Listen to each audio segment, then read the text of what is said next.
സ്വാഗതം എല്ലാവർക്കും പുതിയൊരു വീഡിയോയിലേക്ക്. ഇന്ന് നമ്മൾ വന്നിരിക്കുന്നത് ഒരു ചിക്കൻ ഫ്രൈയുമായിട്ടാണ് കേട്ടോ.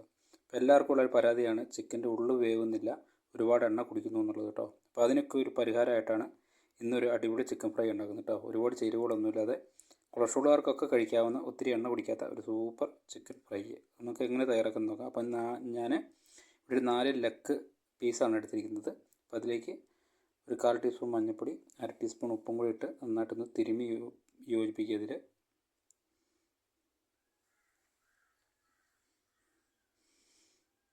ഇപ്പോൾ നന്നായിട്ട് തിരുമ്മി യോജിപ്പിച്ചതിന് ശേഷം നമ്മളിതൊരു കുക്കറിലേക്ക് ഈ 4 ലെഗ് പീസും കൂടെ ഇട്ട് കൊടുക്കുക.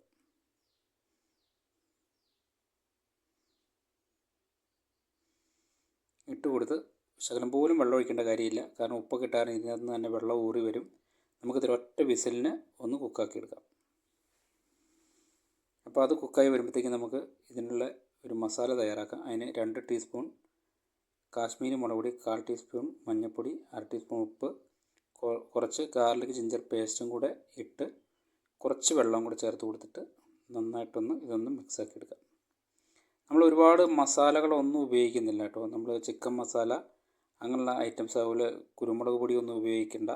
കാരണം അതൊക്കെ ഉപയോഗിച്ചിട്ട് നമുക്ക് നാച്ചുറലായിട്ടുള്ള ഒരു ടേസ്റ്റ് നഷ്ടപ്പെടും. ഇത് വളരെ സിമ്പിളായിട്ട് ആർക്കും ചെയ്യാവുന്ന, ഏത് രോഗികൾക്ക് കഴിക്കാവുന്ന നല്ല അടിപൊളി ചിക്കൻ ഫ്രൈ ആണ് കേട്ടോ. അപ്പോൾ ഈ മസാല ഇതിലേക്കൊക്കെ ഒന്ന് ചേർത്ത് കൊടുക്കാം.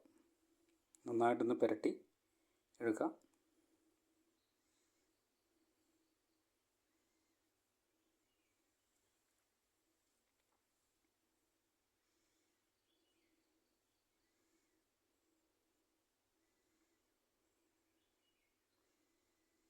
അപ്പോൾ ഇതെല്ലാം നന്നായിട്ട് മസാലയൊക്കെ പുരട്ടി വെച്ച് ഒരു 15-20 മിനിറ്റ് ഇതൊന്ന് റെസ്റ്റിലിരിക്കട്ടെ. അതിനൊന്ന് മൂടി വെക്കാം.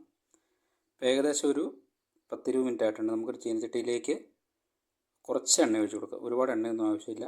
ഈ എണ്ണ നന്നായിട്ട് തിളച്ച് വരുമ്പോൾ ഒരു 2 ലെഗ് പീസ് വെച്ച് നമുക്കൊന്ന് ഫ്രൈ ചെയ്തെടുക്കാം. നമ്മൾ ഫ്രൈ ചെയ്യാനിട്ട ഉടനെ നമ്മൾ ഇളക്കുകയോ മറിച്ചിടാനോ പാടില്ല. ഒരു 2-3 മിനിറ്റ് 4 മിനിറ്റ് കഴിയുമ്പോഴത്തേക്ക് ഇതൊന്ന് മറിച്ചിട്ട് കൊടുക്കാം.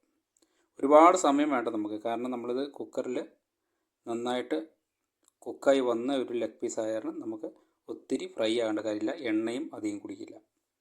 അപ്പോൾ അത് 3-4 മിനിറ്റ് കൊണ്ട് തന്നെ ഈ 2 ലെഗ് പീസ് നമുക്ക് ഫ്രൈ ചെയ്തെടുത്തു. ഒരുപാട് കരിയോ ഒന്നും ഇല്ല. അപ്പോൾ അടുത്ത 2 പീസും കൂടെ നമുക്കൊന്ന് ഫ്രൈ ചെയ്തെടുക്കാം.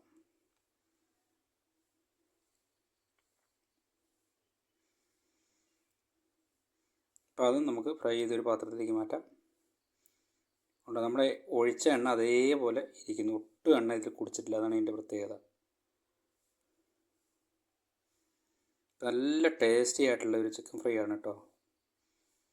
ടേസ്റ്റ് ഒട്ടും കുറവില്ല. കാരണം എന്ന് പറഞ്ഞാൽ നമ്മൾ ഒരുപാട് മസാലയും ചേർത്തില്ല, വളരെ തനതായ ടേസ്റ്റ് നമുക്ക് കിട്ടും. ഇതേപോലെ നിങ്ങളൊന്ന് ഫ്രൈ ചെയ്ത് നോക്കൂ, നല്ല ടേസ്റ്റിയാണ് കേട്ടോ. ഇപ്പോൾ നെക്സ്റ്റ് ഒരു വീഡിയോയിൽ കാണാം. അതുവരെ എല്ലാവർക്കും സ്നേഹം, നന്ദി.